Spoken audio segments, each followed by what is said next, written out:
Good afternoon from the Asia Europe Foundation in Singapore. Once again, I am Miguel Pangalangan from the ASEM Education Department. Welcome to the 7th session of the ARC8 conference, the 6th session, my apologies, for the 6th session of the ARC8 conference. For this chapter, we will focus on the, for this session, we will focus on the 4th chapter of the ARC8 Outlook Report 2030. This chapter tackles inclusive and flexible lifelong learning pathways. I am pleased to introduce our moderator, Dr. Cesare ONESTINI, Director of the European Training Foundation, also known as ETF. Before I hand over the floor to Dr. ONESTINI, allow me to share with you some details on the session flow. The first part of the session is public. During the 5-minute health break at the end, the public audience is invited to move to the next session. As for the ASEM policymakers, you can continue with our moderator and experts in an in-depth policy dialogue in the closed-door session. Enjoy your interactions, and I'll see you again after the public session. The floor is yours, Dr. ONESTINI. Thank you, Miguel. Thank you for this introduction, and welcome to everybody. Also from me, from the European Training Foundation in Torino, Italy.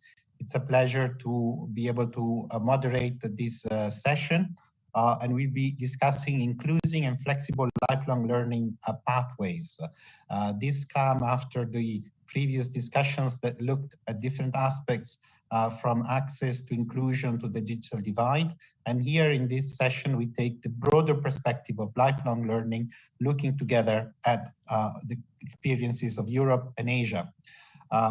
From the experience of the past couple of years with COVID, we have all seen how important lifelong learning has become to our thinking about the recovery. It was there before. There had been a renewed interest in lifelong learning from all international organizations and in many national programs.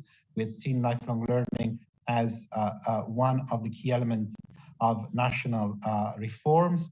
And I think the COVID experience has brought a renewed emphasis on this need and an urgency to look at ways in which all citizens can acquire the competencies that they need to train and retrain. We are lucky today that we discuss this with two of the authors of the report, and we have with us Dr. Séamus Otum and Ms. Brikena XHOMAQI. They are two of the 6 authors of the chapter. Professor Otum is the chair of the ASEM Education and Research Hub of ASEM. He's the director of ACE, Adult Continuing Education at University College Cork, Ireland. And Brikena, she's the director of the Lifelong Learning Platform. She's the co-chair of the European Economic and Social Committee Liaison Group on Civil Society. So we have the pleasure of having both of them with us today, and they will share the presentation interactively to bring to life the recommendations that are emerging from the discussions and that we submit to your questions. We look forward to the interaction with the audience today, and this discussion will then be also brought to the attention of policymakers and to the policymakers within the ASEM context. Having said all of that, I now pass the floor to Séamus and Brikena. The floor is yours.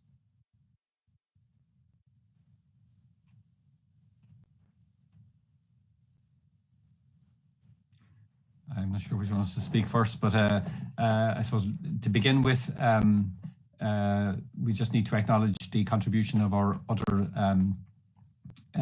contributors to this chapter. We worked with over a period of time, and I think all of them are here somewhere in the session today. And it was a very, I suppose, a rewarding experience for us to work with the colleagues who were so committed to a common agenda, and a huge amount of work was done by our colleagues. And I suppose it's just 2 of us here today representing the group. So I think they share in equal measure the ideas and thoughts that are here today. So thank you to our colleagues, and we we hope that this session will be useful to the rest of you.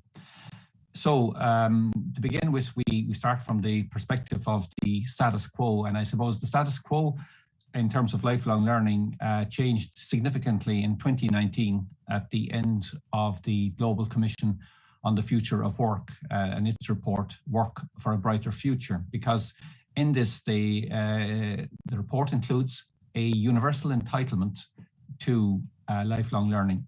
And the word entitlement, in a sense, is an interesting word, because entitlement is, in my other another hat of mine, I suppose I was a political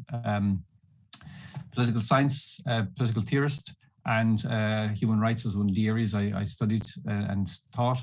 And entitlement is very often seen as one half of the idea of right, having a right.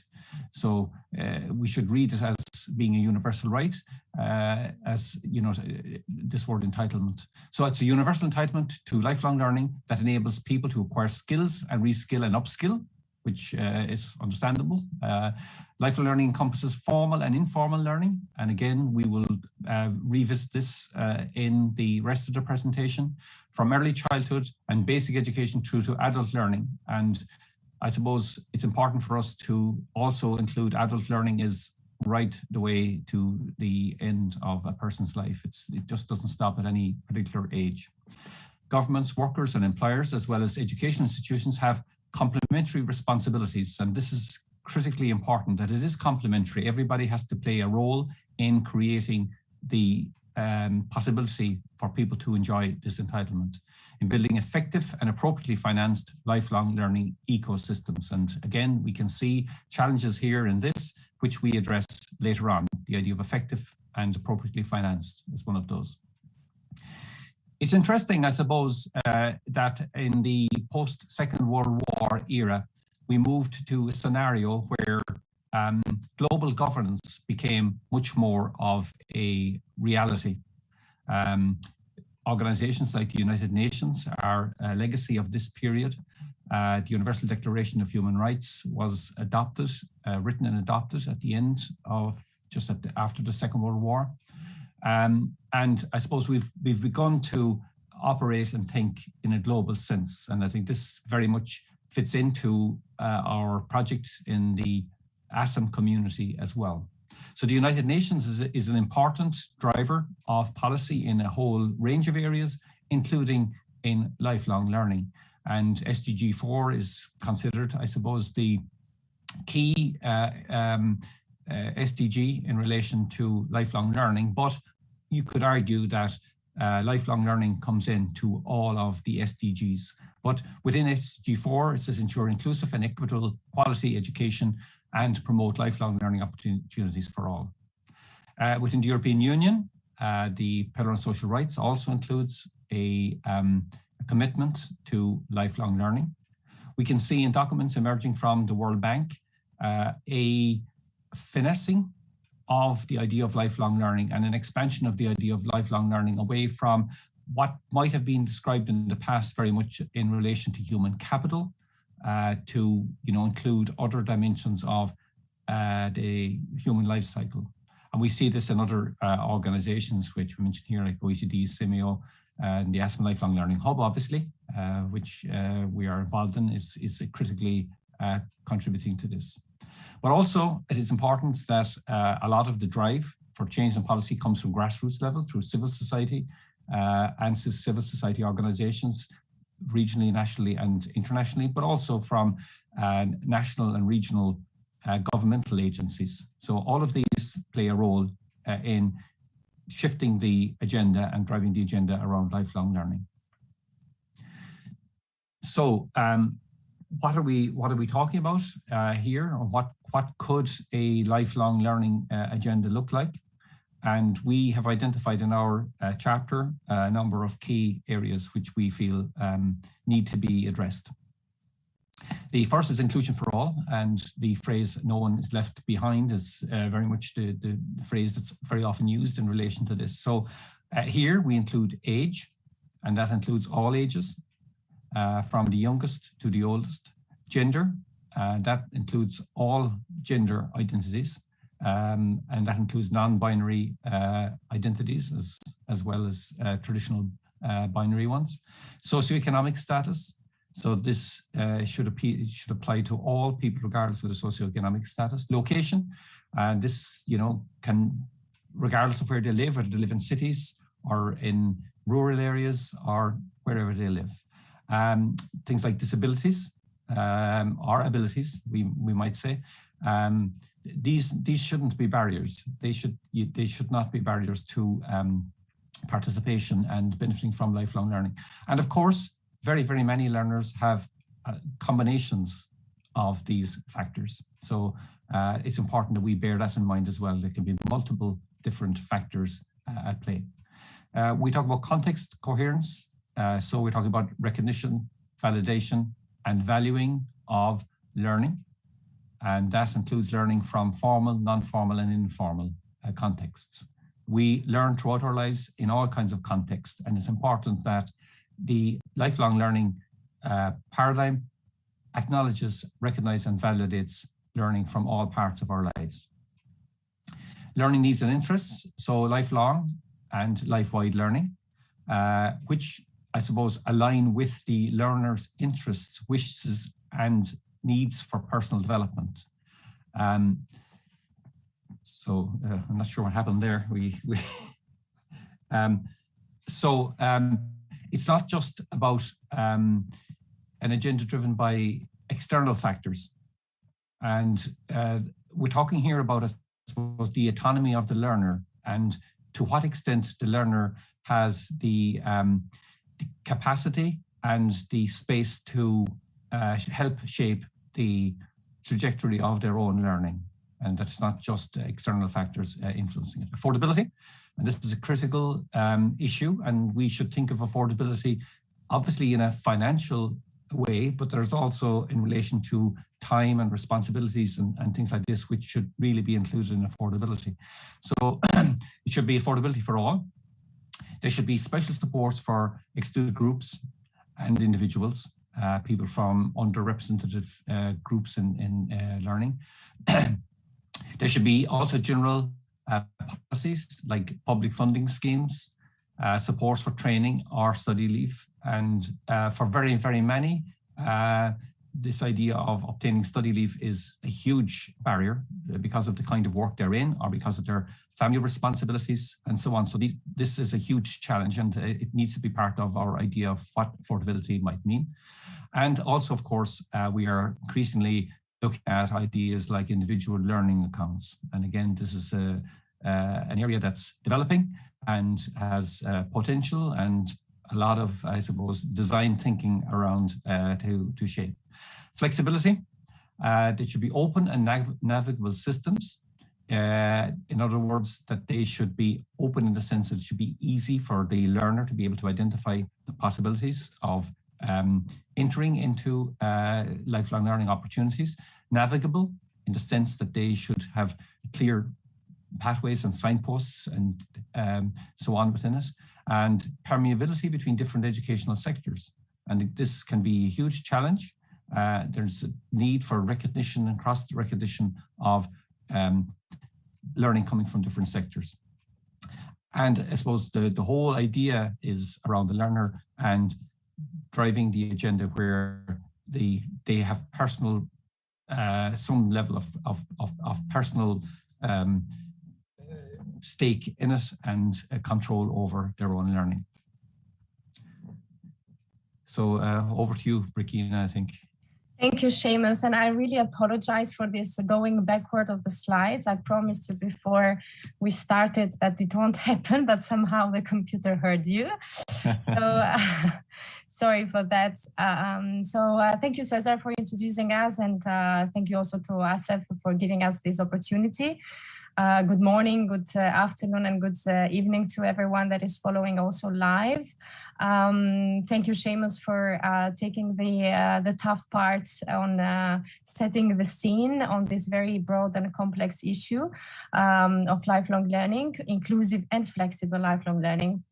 So I will start what we have been working as authors of this chapter with recommendations, which were divided in 4 different spotlights.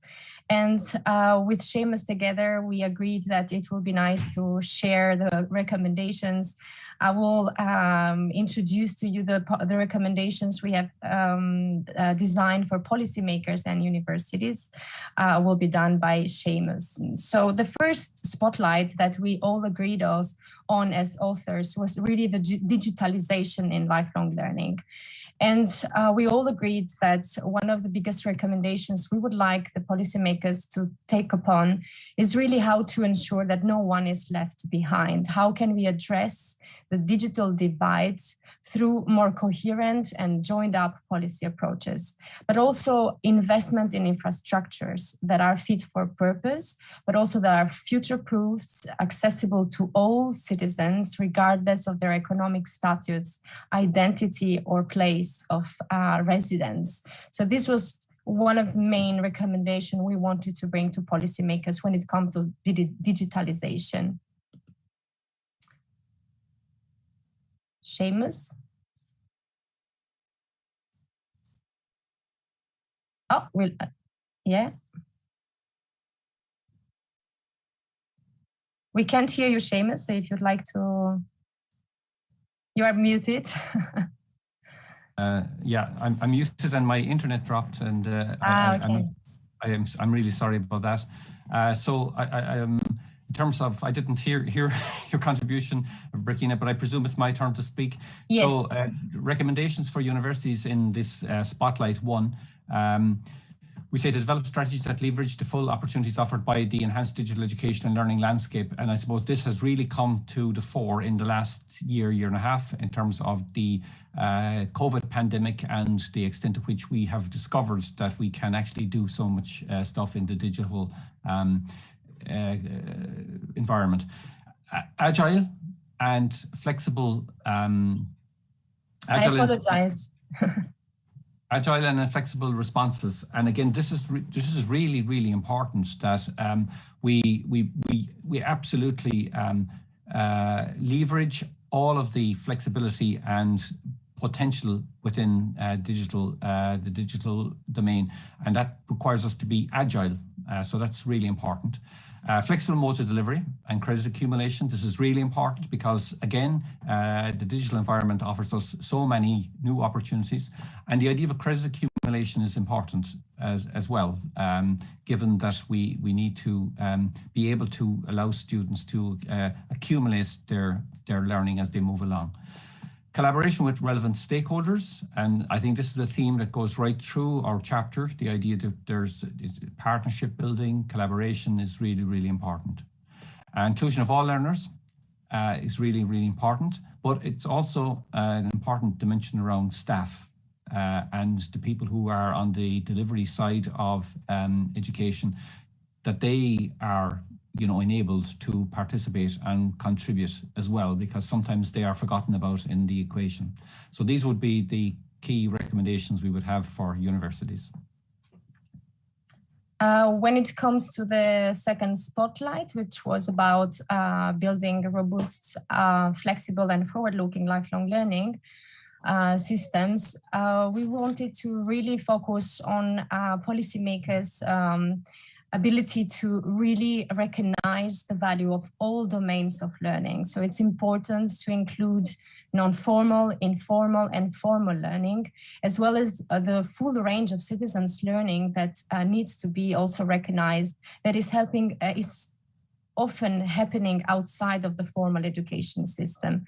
And it's important to indeed recognize this and give value to this learning that happens, but that is going beyond maybe employment needs, but it's also about including leisure, citizenship, and social responsibilities, but also how policymakers can build a more robust, future-oriented lifelong learning approach that contributes to societal challenges and societal resilience, that will respond to those challenges such as the climate change, migration, security, health, and well-being. And of course, is sufficiently inclusive and that no one is left behind. This was really the message of our chapter throughout the different spotlights. And for the universities?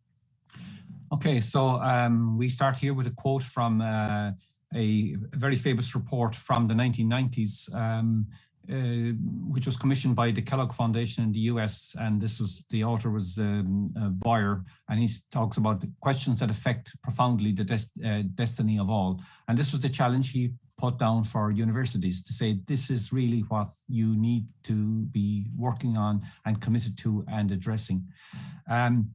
So we're taking this idea here, and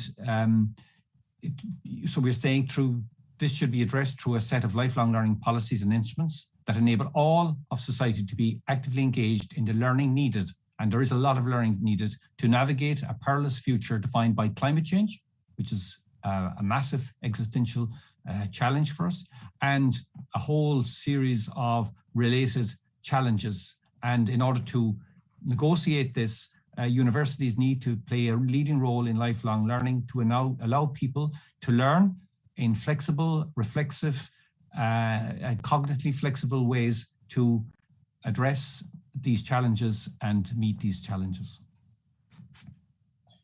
Yes, and when it comes to the third spotlight, what we wanted to focus on when it comes to inclusive and flexible lifelong learning pathways, it was really how to bring recommendations to policymakers and universities when it comes to enabling a universal entitlement to lifelong learning. And what we want the policymakers, or what we call the policymakers on, is really how we can develop national lifelong learning policies that are cognizant of and respond to the entire lifelong learning agenda, which of course encompasses not only those related to work, but also recognize the significant impact it can have in all domains of society and life. And therefore also how to build resilience, as we mentioned before, reflexivity, knowledge and skills to meet the global challenges. And for the universities? And Spotlight 3 in relation to universities. Again, we are placing, I suppose, a responsibility on universities here. Universities are extremely important institutions, and we're saying they are highly influential, and they should, in that regard, be proactive influencers in the creation of regional, national and international policies that support universal access to lifelong learning. And this is a really important agenda item, we feel, for universities to adopt. Yeah. And the last spotlight was on multisectoral partnerships and collaboration. As you, Séamus, mentioned before as well, throughout our chapter, the cooperation and multisectoral, cross-sectoral cooperation was quite transversal to all the different spotlights, and quite an important issues that we addressed in our discussions. And therefore, we call for the policymakers to really promote, support and incentivize this cross-sectoral and multisectoral partnerships and collaboration around lifelong learning, which of course can improve engagement between all stakeholders, as well as, of course, such as universities, but also TVETs and other educational providers, industry, the third sector, professional associations, governmental agencies, regional development agencies, social partners, community groups and citizens associations, as well as citizens in general. So it's important to put emphasis on building these mutual beneficial networks for better outcomes for adult learners and the wider society. So it's really important for policymakers to really support this, promote it and incentivize. And again, returning to the idea of partnership, our recommendation for universities is to be proactive partners. So not to just sit and wait, but to be proactive, but to be also respectful of the role of other stakeholders. And this can very often be a challenge for universities. I'm from university myself, and I know how sometimes universities feel they have the solution to all the problems in the world. It's not the case, but we can, working together, help to generate solutions. So we need to aim at building mutually beneficial partnerships and networks to ensure the delivery of universal lifelong learning for the mutual benefit of all in society. Definitely. And I think these were the main recommendations on the 4 spotlights. And yeah, we really focused on this cooperation, especially because it's important indeed that different sectors work together and support universities in this very big mission to be more inclusive and more flexible. So thank you very much. I think we are done, Cesare, with our presentation. So we give a screen back to you. Thank you. Thank you very much. We wait. Yes, thank you. Thank you very much for the presentation. That was very clear, focusing on the main spotlights and recommendations for different actors. This has already generated a number of questions. And there is one question that I want to start with and maybe broaden out a bit. There is a question that says that a government had done a survey asking a population about the importance of lifelong learning, and more than 60% of the population did not see a need for lifelong learning, and a small percentage thought it could be good, but it was not affordable. In your experience, but also in the conversations that led to these recommendations, what do you think about this? How important is it to get the wider public on board on appreciating lifelong learning, and what is required in terms of policy in order to encourage this? I don't know who wants to go first. Séamus? Yeah, I mean, I think it's an interesting finding, you know, because 60% of people imagine that they're not learning, which is astounding, because 100% of people are involved in lifelong learning 100% of the time. So it isn't a question of some kind of opt-out. But what I think is interesting to me, and I haven't seen the survey and I don't know, but very, very, very often people tend to confuse learning with education. Education, and its formal education, is a tiny component of lifelong learning, not the other way around. And very often people look at it the other way around. If you engage with a citizen a little bit more and start teasing out this question with them, they will very quickly realize that they are actually involved in lifelong learning. Whether it's they got a new smartphone and they have to use the new smartphone, they have to do their banking online, or there's a new bus route. It's all learning. So we have to learn our entire lives. So the survey is interesting. I'd love to see how the questions were framed, but I think how we engage with citizens and explain to citizens what it is we're talking about is really, really, really important. And I think that survey, to me, without seeing the details of it, would seem to indicate. Thank you, Séamus. I think what this brings out, and I agree indeed, it's not I think about this particular service, but maybe it brings out the fact that lifelong learning is a big word, and that sometimes we as policymakers discussing these issues use it as shorthand for many different things.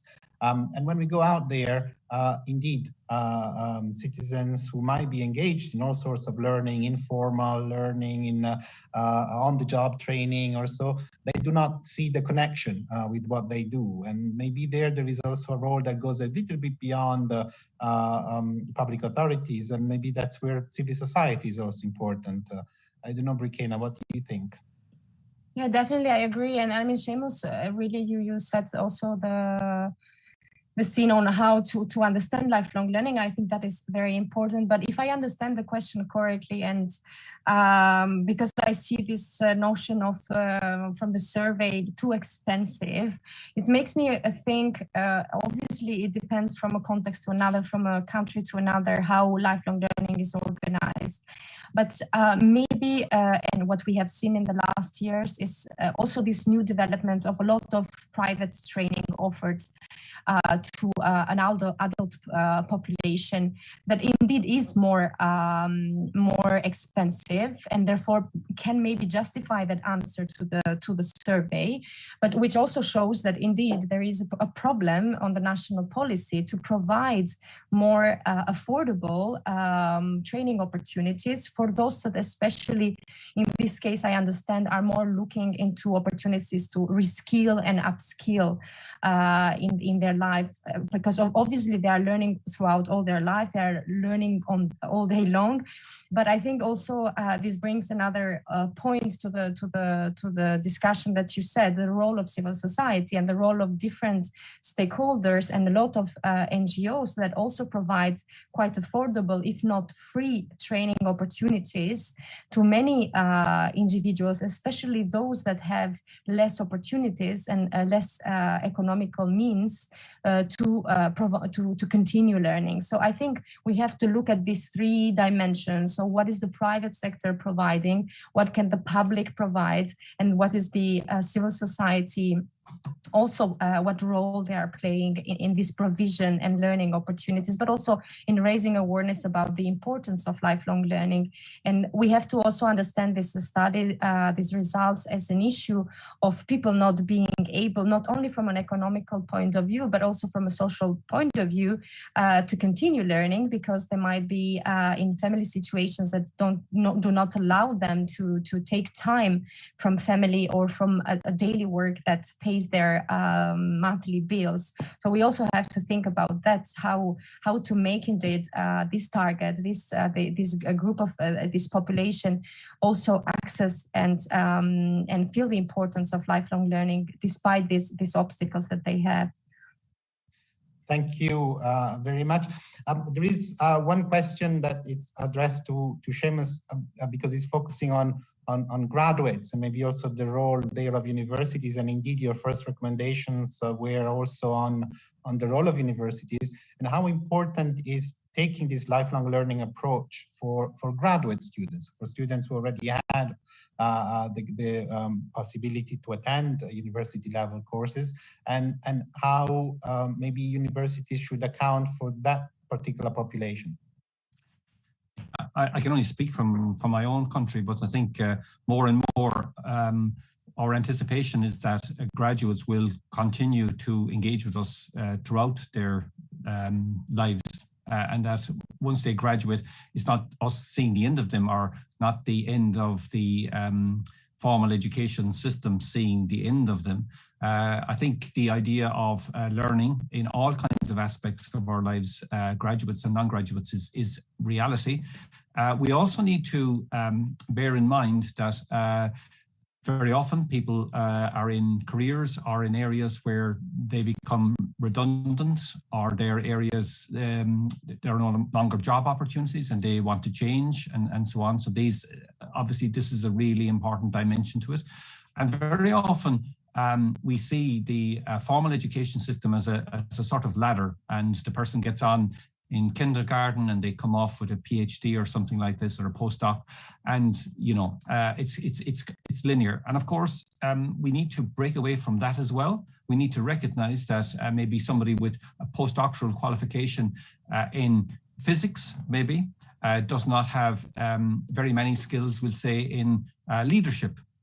And they may need skills in leadership, which might be on a lower level in terms of a national framework of qualifications or something like that. So I think we need to see all of that as in a very flexible way. And I think this is the challenge. And we see now, for instance, the emergence of a lot of nano credentials and micro credentials and so on, and CPD and these things. And all of these are helping to address various learning needs by graduates. And I think the recognition that no two people will necessarily need the same portfolio of learning in terms of their needs and in terms of their careers and all the rest. So I think postgraduate engagement by universities is critically important, but it's also important for universities to allow first chance opportunities for people, and especially for people who have had very, very, very negative experiences in the formal education system in the past. Thank you very much. There is an interesting question that I want to put to Brikena, which is on what ways do we have to bring in maybe older, more experienced citizens to share their knowledge, not simply as learner or so, but is there a space? Are there ideas? Do you think that's a valuable approach? And if it is, how can you encourage that? Yeah, it's a very interesting question, and I think it's one of the things that my organization has been working a lot, which is all about intergenerational learning and how to bring different generations together to share more and learn from each other, which I think is something that we have lost on the way. And it's also in the SDGs, a concept that we go back and we promote even more, because indeed, especially when it comes to digitalization, it can also bring quite value of being able to bring these different age groups together. I think depending on countries, depending on, of course, the regions, there are more and more opportunities through civil society organizations that create space for different age groups, older people to come and share. You have the concept, for instance, also in the Nordic countries and in France, of universities, Université Populaire, which is opening up universities to elder people to come in and exchange with younger one. This is an old concept. It's not new, and it's continuing to happen. But we see more and more organizations that are focusing also on how to bring different generations together to empower each other, to share this knowledge between older and younger people. So I think there are lots of examples, especially in the NGO world, in the civil society world, that are creating these spaces. But I think this is more coming from citizens themselves, as it was mentioned in the questions, rather than from policymakers supporting and creating these spaces. And if I have to link to the question on the graduates, that's also one of the issues that we see with universities, that very often have age limitations. And I think this is a barrier and an issue to also overcome. And I think European Union is trying to at least address it with the micro-credentials to some extent, because higher education universities, as they stand in most of the countries, most of the regions, they are still very rigid to who is their targets and how flexible they are, or how flexible their curricula and their courses are to a different population, which is older people. I remember myself, I studied in Italy, Trieste, and I had, luckily, we had a very diverse class, and we were a few young, and we had also people around 60 that were reskilling themselves or just studying for the sake of having another diploma for personal fulfillment. And it was amazing to have this opportunity to exchange with them, because we would learn from them real life experience, and they would learn from us different things. So I really believe in this idea, but we need policymakers to create more spaces and promote that more. Thank you, Brikena, and I appreciate that you brought in also the importance of qualifications, because indeed everything we say when we say something is important, I guess we also mean that that should be given a proper recognition, a framework, so that it has its value is recognized. And when we move from, as you say, intergenerational learning that has been lost, that was more informal, and we want to recapture that, we also need to find ways of doing that. Indeed, micro-credentials are one of these ways. Here at the ETF, one of our last in-person events before the pandemic was this one at the back, benefits for people, where we looked at this issue. And I think it's something we need to take up in this context of intergenerational learning as well. I see another question which is linked, but it goes a bit broader, and maybe this time of post-COVID, it's also important, which is a question about how can lifelong learning also help combat issues of mental health and keeping people active, maybe as we live longer. Is learning and is lifelong learning not just maybe connected, as I think Séamus was saying at the presentation, not just to old notions of human capital, but much more connected also to the quality of life and the ways in which aging can be people can remain active citizens later on in life. Is lifelong learning part of the solution to this issue of mental health? Séamus. Yeah. Well, I think it is. I think lifelong learning is a critical part of well-being in all aspects, and the research, and there isn't enough research in this space, but the research we have indicates that those that are engaged in lifelong learning across the board. Now, of course, the question is this a consequence of lifelong learning, or are they be more active and engaged and so on? There is an issue in later life where there's a tendency for people to prune their social contacts. We do this in our life course on lives. We all remember when we were teenagers.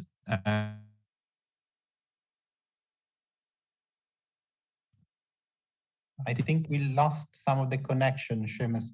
Maybe I'll pass the floor to Brikena if she wants to add something. Whilst we try to reconnect with you. Of course, trying to see Séamus back. It's a very good question. Actually, this year, and also we discussed this in the group and expert group as well. And I think we all agree on the fact that indeed lifelong learning is a workout for our brains throughout life, and it's a good workout that keeps our brains alive and keeps our motivation and our inspirations and our participation in society. And I think this is one of the mission that is promoted throughout education and lifelong learning, is that improving and empowering people participation in the society and integration in the society. So definitely being part of the society, feeling engaged in the society helps your mental health, helps you in different ways to address issues like depression, because depression is very often due to isolation, and that happens a lot among older generations, but not only that, feel isolated, and very often because indeed they don't identify with the community, they don't have opportunities to share and learn with the community. So I think lifelong learning is definitely a way to combat, to fight this. And I think Séamus is back. Yeah. Yeah. Yes, somehow. Sorry, I don't know.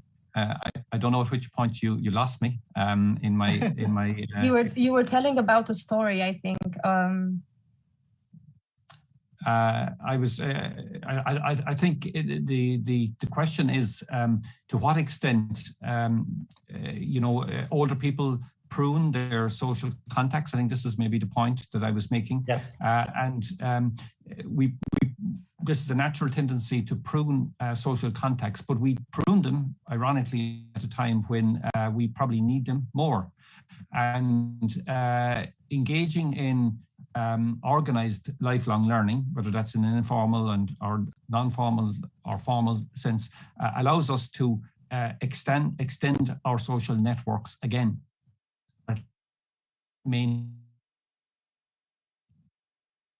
Learning in terms of mental health, but also in terms of your physical health, your physical well-being, and your outlook in life. So, and lifelong learning, this is an aspect of lifelong learning that is very often underestimated.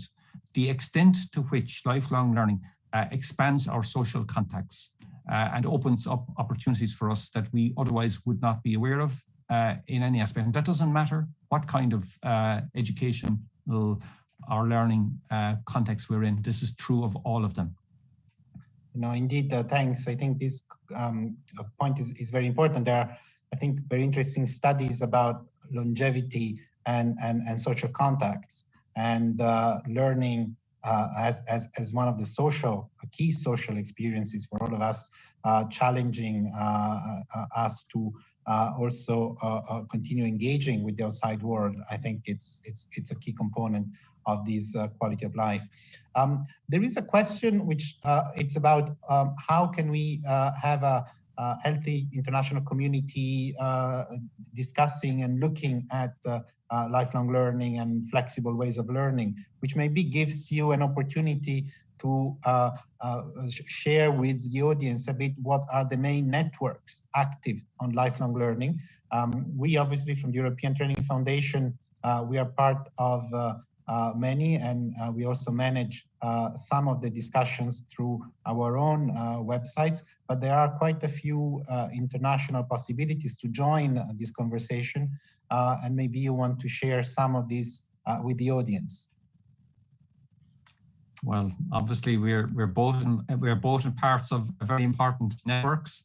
So I'm chair of the ASEM Lifelong Learning Hub, and the whole mission of the ASEM Lifelong Learning Hub is to build collaborative engagement between Asia and Europe, primarily the 51 member countries of the ASEM community, but we also include researchers outside of that network.